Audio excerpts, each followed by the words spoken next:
उधर अज़ोस्टल प्लांट को लेकर यूक्रेन और रूस का बड़ा दावा। यूक्रेन ने अज़ोस्टल प्लांट में मिशन पूरे होने की बात कही है। अज़ोस्टल में लोहा लेने वाले सैनिकों को हीरो बताया है यूक्रेन ने। रूस ने अज़ोस्टल पर यूक्रेन के दावे को नकारा।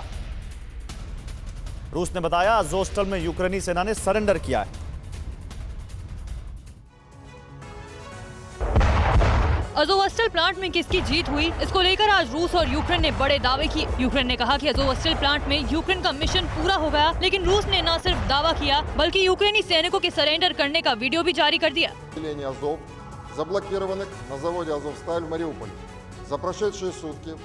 रूस ने दावा किया है कि अज़ोस्टल प्लांट में छिपे 265 यूक्रेनी सैनिकों ने रूस के सामने हथियार डाल दिए हैं। रूस ने दूसरे वीडियो में एम्बुलेंस में यूक्रेनी सैनिकों को बाहर निकालते हुए भी दिखाया है। इस वीडियो में कई सैनिक जख्मी भी हैं, जो जंग के दौरान प्लांट के अंदर रूसी हमले का शिकार हुए थे। इस बीच यूक्रेन ने अज़ोस्टल में रूसी सेना के खिलाफ लोहा लेने वाले सैनिकों को हीरो बताया और इन्हें मौजूदा समय का वॉरियर बताया। रूसी टीवी पर दावा किया गया है कि अज़ोस्टल प्लांट यूक्रेन के हाथों से निकल चुका है। अब अज़ोस्टल प्लांट पूरी तरह से रूसी सेना के कब्जे में है। अज़ोस्टल प्लांट में पिछले 1 महीने से रूस और यूक्रेन की सेना आमने सामने थी। सीज फायर के दौरान यहाँ फंसे आम लोगों को सेफ कॉरिडोर भी दिया गया था, लेकिन इसी बीच यहाँ फिर से जंग छिड़ गई थी।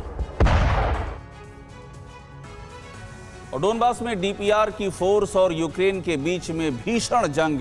डीपीआर फोर्स ने यूक्रेन के ड्रोन को टारगेट किया। यूक्रेन के 23 ड्रोन हवा में बर्बाद करने का दावा किया।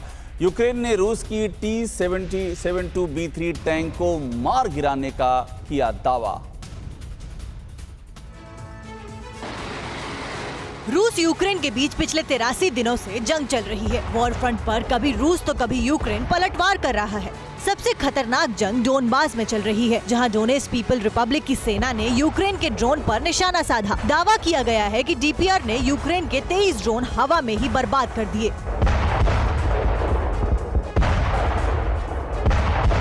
दूसरे वीडियो में भी यूक्रेन ने रूस पर पलटवार करते हुए रूस के T-72B3 टैंक और स्ट्रेला को जमींदोज कर दिया। यूक्रेन ने रूसी सैन्य ठिकानों पर घात लगाकर हमला किया। खबर है कि इस हमले में रूस को भारी नुकसान हुआ है।